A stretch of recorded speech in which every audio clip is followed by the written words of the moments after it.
Palaot kayo? Mga ilang oras kayo sa laot? Bukas pa. Bukas pa ang balik?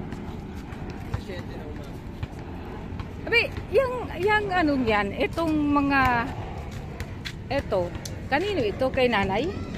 Kay nanay Belen? Kay nanay Belen? Sa anak ng nanay Belen? Si Tutoy. Eh di, kayo, ano apelido mo anak? Ruwado po. Ay, Diyos ko. Di anak ka ni ano, ikaw si Tutoy. Ito po si Tutoy. Ikaw ba si Tutoy? Ano po? Yung ano, lagi na doon kay nanay Tiling na bahay, yung maliit pa. Ruwado nga yun eh, anak ni Kuya Boy.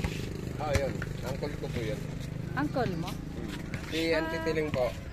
Auntie ko po. Oo. Na ano niya, kapatid So ko ano ng ka ni, ano, ni